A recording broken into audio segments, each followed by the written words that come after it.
이번 주에는 오늘 본문은 욥에 대한 이 탄식을 듣고 첫 번째 친구인 엘리바스가 욥에게 하는 조언들입니다. 읽어보셨습니까? 그 조언은 세 가지의 특징이 있습니다. 그 첫 번째가 전통적인 조언이다라는 겁니다. 이 전통적이라는 말이 뭐냐면 누구든 뻔하게 의례껏 할 만한 조언을 했다라는 것이죠. 오늘 4장에 보면 3절에 이렇게 되어 있습니다. 보라, 전에 네가 여러 사람을 훈계했고 손이 늘어진 자를 강하게 하였고, 4절입니다. 넘어지는 자를 말로 붙들어 주었고 무릎이 약한 자를 강하게 하였거늘. 사실 욥은요, 건강했을 때 이런 재앙을 만나기 전에는 다른 힘들고 어려운 사람들에게 찾아가서 괜찮아 등 두들겨주면서 위로해주고 격려해주는 사람이었습니다. 그런데 정작 자기가 그 환난을 당하니까 욥은 저주하고 후회하고 절망하고 있다라는 것이죠. 5절 볼까요? 이제 이 일이 내게 이름에 네가 힘들어하고 이 일이 네게 닥침에 네가 놀라는구나. 6절입니다. 내 경외함이 내 자랑 아니냐. 그렇습니다. 욥은 어떤 사람이었어요?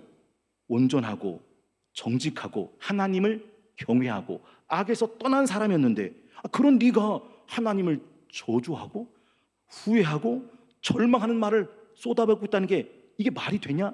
라고 하는 말이었다라는 것이죠. 8절에서 21절을 읽어보면 너무도 전형적이고 지당하고 지당한 이야기입니다. 여러분, 8절을 뭐라고 되어 있습니까? 나라면 하나님을 찾겠고 내 일을 하나님께 의탁하리라. 하나님은 헤아릴 수 없이 큰 일을 행하시며 기이한 일을 셀 수 없이 행하시는 분이시다. 하나님은 비를 땅에 내리시고 물을 밭에 보내시고 낮은 자를 높이 드시고 애곡하는 자를 일으키시고 구원에 이르게 하시는 분이시다. 17절은 뭐라고 되어 있습니까? 볼지어다 하나님께 징계받는 자에겐 복이 있어. 그런즉 너는 전능자의 징계에 업신여기지 말지니라. 하나님은 아프게 하시다가 싸매져 주시고 상하게 하시다가 그 손으로 고쳐주시는 분이시다. 6가지 환난에서 너를 구원하시며 7가지 환난이라도 그 재앙이 내게 미치지 않게 하시며 기근 때의 죽음에서 전쟁 때의 칼의 위협에서 너를 구원해 주시는 분이야. 보세요, 얼마나 전형적인 하나님에 대한 이야기냐라는 것이죠. 그래서 27절은 이렇게 못을 받고 있습니다. 볼지어다 우리가 연구한 바가 이와 같으니 너는 들어보라. 그러면 네가 알리라. 이 연구한 바가 이와 같다는 말은 이제 내가 너한테 했던 모든 말은 애누리 없이 누구도 반대할 수 없는 지고지순한 지당한 말이다 라는 얘기죠. 두 번째는 그의 조언은 인과적인 조언이었다라는 것이죠. 인과적이라는 말이 무슨 뜻인지 여러분 이해되시죠? 인과적이라는 말은 원인과 결과가 같이 간다는 거죠. 콩 심은 데는 콩이 나그, 팥 심은 데는 팥 나기 마련이다. 이 응과응보적인 조언이죠. 7절에 보니까 뭐라고 되어 있습니까? 생각하여 보라. 4장 7절입니다. 생각하여 보라. 죄 없이 망한 자가 누구냐? 정직한 자의 끊어짐이 어디 있느냐? 여러분, 정직한 자가 끊어지는 법이 없고 죄 없는 자가 망하는 법이 없다면 네가 망했다는 건 네가 죄를 졌다는 거 아니냐? 네가 끊어졌다는 것은 네가 불의하다는 거 아니냐라고 인과적으로 이야기하고 있다라는 거죠. 우리나라 말 속담에 아니 땐 굴뚝에 연기 나겠냐?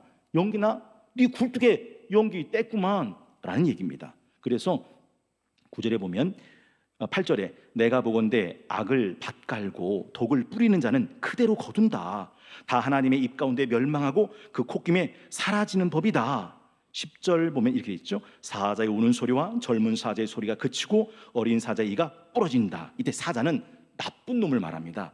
약하고 가난하고 힘 없는 자를 등쳐먹는 나쁜 놈. 그러니까 나쁜 놈은 결국 망할 수밖에 없어. 그 어린 사자의 이가 부러졌다라는 말은 사실은 엘리바스는 이 욥을 나쁜 사람이라고 말하는 겁니다. 그 이가 부러졌다는 것은 10자식이 죽은 걸 말하는 거죠. 그리고 11절에 사자는 사냥한 것이 없어 죽어가고 암사자의 새끼는 흩어진다. 그 동방의 거부였던 양, 소, 낙타 11,000마리가 다 빼앗겼잖아요. 이것을 보여주고 있다. 그러니 넌 죄인인 거야. 은밀한 죄를 콩 심었으니까 콩 나는 거지. 팥 심었으니까 팥 나는 거지. 아니 땐 굴뚝에 연기 나는 네가 구덩이에다가 아니죠 아궁이에다가 불을 뗐으니까 굴뚝에 연기 나는 거야 라는 이야기죠. 세 번째는 그의 조언은 신비적입니다. 이런 이야기를 한 방에 눌러버리기 위해서 엘리바스가 선택한 것은 환상, 예언, 신비입니다. 그게 12절이에요 어떤 말씀이 내게 가만히 이르고 그 가느다란 소리가 내 귀에 들렸었나니 사람이 깊이 잠들 즈음 내가 그 밤에 본 모르요 환상으로 말미암아 생각이 번거로울 때에 두려움과 떨림이 내게 이르러서 모든 뼈마디가 흔들렸느니라. 그때 영이 내 앞으로 지나매 내 몸의 털이 쭈뼛 하였느니라. 그 영이 서 있는데 나는 그 형상을 알아보지는 못하여도 오직 한 형상이 내 눈앞에 있었느니라. 그때 내가 조용한 중에 한 목소리를 들으니 라고 말하면서 내가 너한테 해준 이 모든 말들은 내가 환상 중에 본 거야. 신비로서 그에게 조언을 해준다라는 것이죠. 여러분, 만약에 여러분이 이렇게 절망하고 후회하고 저주하고 있는 욥에게 위로의 말을 해준다면 여러분은 무슨 말을, 어떤 말을 어떻게 해주셨을 것 같으십니까? 사실요, 이 엘리바스의 말은 너무도 신앙적이고 영적으로 들립니다. 그러나 잊지 마셔요. 이 엘리바스의 말은 마치 신약 성경에 현장에서 가늠하다 붙들린 여인을 데리고 끌고 와서 예수님 앞에 세워놓고 선생님, 율법에 의하면 현장에서 가늠하다 붙들린 여인은 돌로 때려 죽이라고 했습니다. 어떻게 할까요? 라고 말하면서 그 양손에 쥐고 있던 돌 같은 말이었어요. 분명 그들의 말은 율법적이에요. 성경적이란 말이죠. 그 돌은 합법적이에요.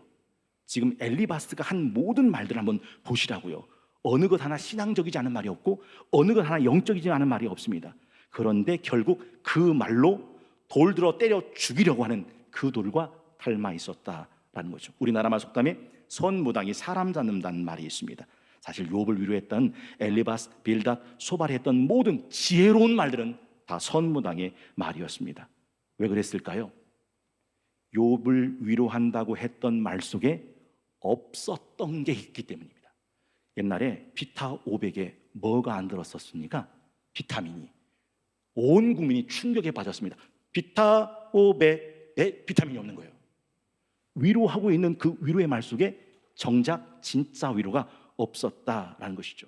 누가복음 13장 2절에 예수님께서 이렇게 말씀하십니다. 이 갈릴리 사람들이 이같이 해 받음으로써 모든 갈릴리 사람보다 죄가 더 있는 줄로 아느냐.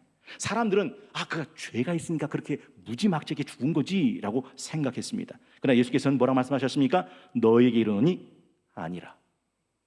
그들이 죄가 더 있어서 그렇게 죽은 게 아니다라고 말하죠.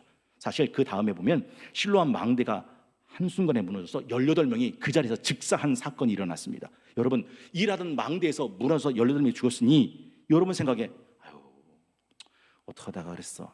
뭐가 좀 잘못한 것이 있었겠지, 죄가 있었겠지 생각했을 법하지 않습니까? 그런데 누가복음 13장 4절에 보니까 실로암에서 망대가 무너져 치어 죽은 18명의 사람이 예루살렘에 거한 다른 사람보다 죄가 더 있는 줄로 아느냐? 예수님 똑같이 말합니다. 너에게 이르노니 아니다. 여러분, 이게 이해가 되십니까? 예수님께서는 예루살렘 성전에서 일어난 학살 사건과 실로암 망대의 붕괴 사건으로 인해 죽은 희생자들의 죽음이 죄값이라고 생각하는 그들의 생각을 부인하셨습니다. 하나님의 심판받아 죽은 거라고 말하는 것이 잘못이라고 말했습니다. 여러분 어떻게 생각하세요?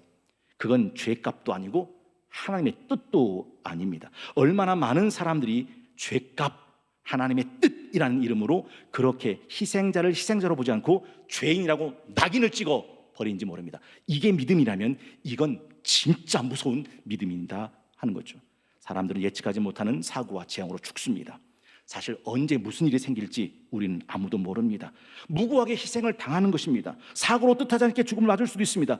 그런 죽음에 대해서 죄가 있어서 죽는 거요, 하나님의 뜻이요 라고 하는 막말을 쏟아보는 것은 얼마나 위험한 말이냐라는 사실이죠. 그들이 죽은 것이 죄가 많아서도 아니고 우리가 그때 안 죽은 것이 그들보다 죄가 없어서도 아니라는 거죠. 그러므로 우리는 하루아침에 짐승처럼 죽을 수밖에 없는 존재들임을 기억하고 지금 필요한 건 그렇게 죽어간 희생자들을 애도하고 그곳에서 남아있는 사람들은 그들을 위로하고 그 아픔과 고통을 함께 나누는 것입니다. 그게 바른 자세죠. 그리고 자연의 위력 앞에 연약할 수밖에 없는 자기 자신에 대해서 겸허하는 거죠. 전도서 9장 11절 말씀 들어보십시오. 내가 다시 해 아래서 보니 빠른 경주자들이라고 선착하는 것이 아니고 용사들이라고 전쟁에서 승리하는 것이 아니며 지혜자들이라고 음식물을 얻는 것도 아니고 명철자들이라고 재물을 얻는 것도 아니며 지식인들이라고 은총을 입는 것이 아니니 이는 시기와 기회는 그들 모두에게 임함이라. 분명히 사람은 자기의 시기도 알지 못하나니 물고기들이 재난의 그물에 걸리고 새들이 올무에 걸림 같이 인생들도 재앙의 날이 그들에게 호련히 임하면 거기 걸린다. 이게 인생이다라는 것이죠. 두 번째는 이 엘리바스의 조언 속엔 없는 것이 있었다는 거죠. 읽어보셨는지요? 혹시 엘리바스의 그 화려한 수사에도 없는 것이 여러분에겐 포착되셨는지요? 정작 욥은 엘리바스의 위로를 받으면서 위로받지 못합니다. 그들의 엘리바스의 조언 속엔 위로와 감동과 사랑이 없었습니다. 욥기 16장 2절에 보면 이런 말 기억나십니까? 이런 말은 내가 많이 들었나니 너희는 다 재난을 주는 위로자들이로구나. 위로한다고 왔으니 위로자가 왔죠. 근데 그가 하는 위로는 내게 위로가 되지 않고 재난, 아픔이었다. 욥기 19장 2절 볼까요? 너희가 내 마음을 괴롭히며 말로 나를 짓부수기를 어느 때까지 하겠냐. 그들은 위로한다고 위로했지만 그들의 위로의 말 속엔 진짜 위로는 없었다라는 거죠. 왠지 아세요? 그들의 위로는 욥의 아픔을 향한 것이 아니라 내가 얼마나 말을 잘하는지 내 이론과 결론만 생각했기 때문에 그렇다는 거죠. 사울 왕이 죽은 이유를 여러분 아세요? 역대상 10장 13절 사울이 죽은 건 여호와께 범죄했기 때문이다. 그가 여호와의 말씀을 지키지 아니하고 또 신접한 자에게 가르치기를 청하고 여호와께 묻지 않고 여호와께서 그를 죽이시고 그 나라를 이새의 아들 다윗에게 넘겨주었다. 여러분, 신접한 자에게 갔던 사울 왕의 비참한 모습을 여러분 기억하세요? 사무엘상 28장 7절에 보면 이런 말씀으로 시작되죠. 사울이 그의 신하들에게 이르되 나를 위하여 신접한 여인을 찾으라. 내가 그리로 가서, 쉽게 말하면 무당이에요, 그에게 물으라니 그의 신하들이 그에게 이르되 보소서 엔돌에 신접한 여인이 있나이다. 사울이 다른 옷을 입어 변장하고, 여러분 왜 왕이 다른 옷을 입고 변장한 채 사울이 왕 아닌 척 하겠을까요? 하나님은 신접한 여인에게 가서 묻는 것을 죽이라고 하셨거든요. 그래서 그렇게 변장하고 찾아가서 결국 신접한 여인에게 청하게 되죠. 하나님은 그걸 보시고 사울을 죽이셨다라는 거죠. 여러분, 스가랴 강해가 왜 중요했냐? 하나님의 환상과 자신의 욕망의 투사의 환상은 구별돼야 돼요. 하나님의 환상은 어떤 겁니까? 하나님이 보여주셔요. 그럼 우리는 묻죠. 하나님, 이게 무슨 뜻입니까? 그러면 하나님이 그 뜻을 대답해 주셔요. 그래서 신앙은 보고, 하나님이 보여주신 것을 보고 하나님께 묻고, 물었으니 그 대답을 들어라. 보고 묻고 듣는 게 신앙이지 자기 소견에 옳은 게 신앙이 아니다라는 말씀도 드렸습니다. 오늘 12절 보니까 어떤 말씀이라고 되어 있잖아요. 하나님의 말씀이라고 말하지 못해요. 15절에 보니까 그때 영이라고 되어 있죠. 하나님의 영이라고 말하지 못해요. 16절에 한 형상이, 하반절에 한 목소리를 들으니 하나님의 형상, 하나님의 목소리라고 감히 말하지 못해요. 요한일서 4장 1절에 보니까 사랑하는 자들아 영을 다 믿지 말고 오직 영들이 하나님께 속했나 분별해라. 많은 거짓 선지자가 세상에 나왔다라고 되어 있습니다. 여러분, 사도행전 17장 11절에 베레아에 있는 사람들을 기억하시는지요? 사도행전 17장 11절 베레아에 있는 사람들은 데살로니가에 있는 사람들보다 더 너그러워서 간절한 마음으로 말씀을 받고 이것이 그런가 하여 날마다 성경을 상고했다. 여러분, 여쭤볼게요. 우리 성동교회는 어떻습니까? 우리 성동교회도 간절한 마음으로 말씀을 받습니까? 그리고 과연 그러한가 하여 날마다 성경을 상고합니까? 아니면 성경책 덮어놓은 적 하도 오래돼서 언제적인지도 모르고 하나님의 말씀을 들으려는 마음도 사라진 채 그렇게 신앙생활을 하고 있지는 않냐는 거예요. 참 감사한 것은 우리 성동교회가 화목 성동 아카데미 성경탐구 10주 과정을 열었는데 50여 분 가까이 열심히 공부하고 있습니다. 제가 부탁드리는 것은 하다가 지쳐서 그만두시는 분 없이 끝까지 완주하고 다 수료할 수 있기를 제가 응원해 드립니다. 여러분은 어떻게 생각하세요? 엘리바스의 조언엔 없었던 세 가지가 있는데 세 번째가 장차 다가오는 그날이었습니다. 여러분 잊지 마세요. 우리가 사는 세상은요 어차피 악인도 형통하고 우리가 사는 세상은 어차피 의인도 고난받는 세상이에요. 이상할 것 없어요. 의인 고난받아요. 여러분, 욥이 뭘 말합니까? 온전하고 정직하여 하나님 경외하고 악에서 떠난 사람이었어요. 그런 욥이 10자식을 다 잃어버린 거예요. 그런 욥이 재산을 다 잃어버린 거예요. 그런 욥이 암 말기 판정받은 거예요. 그게 세상입니다. 그런데 엘리바스는 지금 그러니 넌 죄인이라고 낙인을 찍습니다. 현실로 모든 것을 재단해 버리는 겁니다. 엘리바스에게는 장차 그날 다음이 기다림이 없습니다. 여러분, 마태복음 13장에 보면 이런 말씀 나오죠. 분명히 주인이 알곡만 심었는데 종이 가봤더니 알곡 심은 밭에 가라지가 함께 나는 거예요. 그러니까 주인님, 가라지가 납니다. 가서 그 가라지를 뽑아버릴까요? 주인이 뭐라 말합니까? 뽑지 마라. 뽑지 마라. 마태복음 13장 29절에 보니까 주인이 이르되 가만두라. 가라지 뽑다. 곡식까지 뽑을까 염려한다. 둘 다. 그게 알곡이든 그게 가라지든 둘 다. 추수 때까지 함께 자라게 둬라. 추수 때 내가 그 추수꾼들에게 말하기를 가라지는 먼저 거둬 불사르게 단으로 묶고 곡식은 모아 내 곡관에 넣는다. 그 추수 때까지는 지금은 함께 자라도록 냅두라는 거예요. 이게 세상입니다. 여러분, 이걸 잊으시면 안 됩니다. 로마서 8장 18절에 생각하건대 현재 고난은 장차 우리에게 나타날 영광과 비교할 수 없다. 현재가 중요하지만 현재만 있는 게 아니에요. 우리에겐 장차가 있습니다. 누가복음 8장 17절 숨은 것이 장차 드러나지 않을 것이 없고 감추인 것이 장차 알려지고 나타나지 않을 것이 없다라는 거죠. 여쭤봅니다. 지금이 중요합니까? 장차가 중요합니까? 여러분의 선택은 무엇입니까? 지금 부자, 지금 건강하게, 지금 행복하면 다 되는 겁니까? 잊지 마십시오. 여호와께서 의인의 길은 인정하시나 악인의 길은 망한다.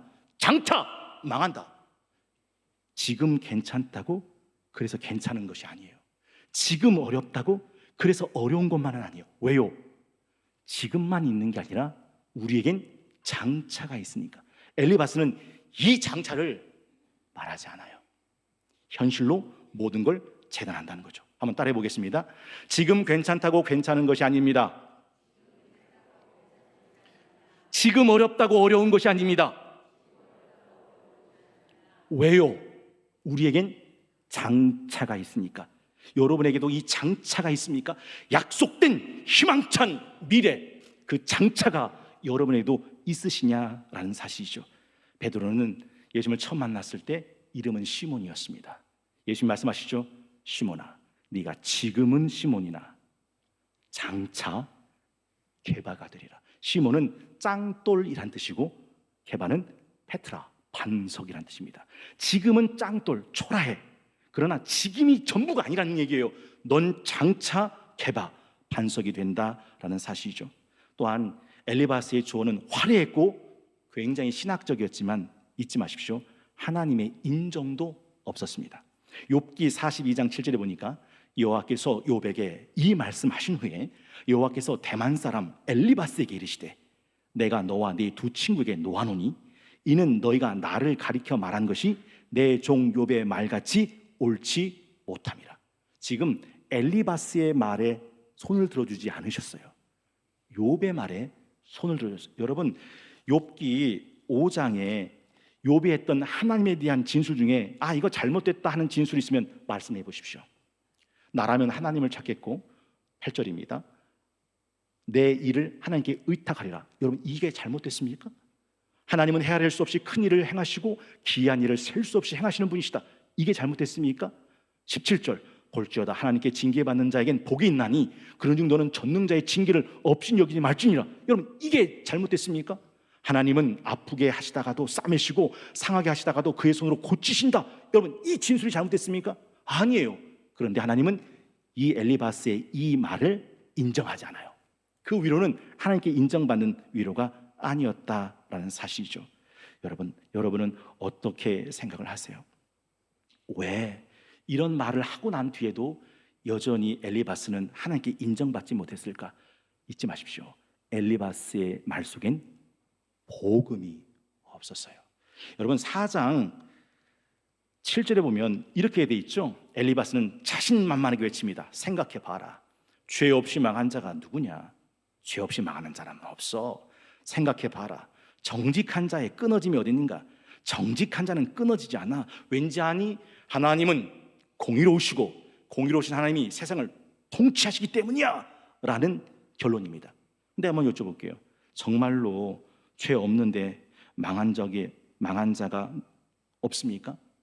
정말로 정직한데 끊어지지 않은 자가 없습니까? 여러분 생각나는 사람이 없으세요? 예수 그리스도가 죄가 많아서 십자가에 못 박아 죽으셨습니까? 아니에요. 예수님은 죄 없이 십자가에서 죽으셨어요. 그러니까 지금 엘리바스의 말은 뭐가 없는 거냐면 예수 그리스도의 십자가의 복음이 없는 거였어요. 여러분 잊지 마셔야 돼요. 굉장히 많은 사람들이 옳은 말을 참 좋아해요. 제가 1부 때도 여러분 앞에 사죄하는 마음으로 이 글을 읽어드렸어요. 2부 때도 똑같이 여러분에게 사죄드리는 마음으로 이 글을 읽어드립니다. 김동호 목사님의 칼럼입니다. 내가 좋아하는 유형의 사람 중에 하나는 목에 칼이 들어와도 할 말을 하는 사람이었습니다. 돌아가신 선친께서 그런 유형의 사람이셨고요. 나는 그런 우리 아버지가 너무도 좋고 자랑스러웠습니다. 교회에도 보면은 많지는 않지만 그런 유형의 사람들이 있습니다. 목에 칼이 들어와도 할 말은 하는 사람들의 말은 대개가 옳은 말들입니다. 그런데 목회를 하면서 알게 된 것이 있습니다. 그것은 목에 칼이 들어와도 할 말을 하는 사람들의 옳은 말이 교회를 꼭 잘 되고 건강하게 만들지는 못한다는 겁니다. 의사들은 칼을 들고 수술을 하지요. 잘못된 부분은 조금도 망설임 없이 예리한 칼로 째버립니다. 그리고 도려내고 잘라내기도 하죠. 그러나 의사의 수술은 거기서 끝나지 않습니다. 꿰맵니다. 그리고 그 상처가 잘 아물도록 약을 주고 발라줍니다. 상처가 잘 아물고 회복될 때까지. 만일 의사가 수술만 하고 꿰매지 않는다면, 상처의 회복을 위해 노력하지 않는다면 환자는 그 병 때문에 죽는 게 아니라 의사가 한 그 수술 때문에 죽게 되는 겁니다. 꿰매지도 않고 치료하지 않는 수술이 있다면 그건 살인입니다. 목에 칼이 들어와도 할 말은 하는 사람은 세상과 사람을 고치는 외과 의사와 같은 기질이 있는 사람이지요. 그런데 그들의 대부분은 할 말만 합니다. 목에 칼이 들어와도 할 말만 합니다. 그런데 저들은 대개 꼬맬 줄은 모릅니다. 상처를 치료할 줄도 모릅니다. 말만 합니다. 칼이 들어와도 정의감에 사로잡힌 채, 그리고 점점 더 그 칼을 휘둘립니다. 재미 들려서. 대부분의 환자가 죽습니다. 그래도 저들은 그 책임감을 느끼지 못합니다. 옳은 말을 했다고 하는 그 정의감에 사로잡혀서 자기의 잘못과 실수는 전혀 깨닫지 못합니다. 사람, 교회가 죽은 것은 그 사람, 그 교회 때문이라고 책임을 그들에게 전가합니다. 그렇게 말을 한다면 그는 의사가 아니라 망나니입니다. 목사는 말하는 사람입니다. 나도 목사로서 참 많은 말을 했고 또 말을 하며 삽니다. 돌이켜보니 망나니 짓 많이 했습니다. 의사 같은 목사 되고 싶습니다. 여러분의 말은 옳은 말이십니까? 그 말 속에 치유가, 회복이, 영생이 있습니까? 아니면 그 옳은 말로 엘리바스가 했던 말로 욥을 죽이듯이 죽이고 있으십니까? 오늘 내 말 속엔 복음이 없다라는 이 말씀 속에서 욥은 슬픔과 고통으로 탄식을 하죠. 그 탄식하는 욥을 엘리바스는 조언과 위로를 합니다. 그러나 욥은 위로를 받지 못해요. 왜냐하면 엘리바스의 그 조언 속엔 쓴물이 가득 들어있기 때문입니다.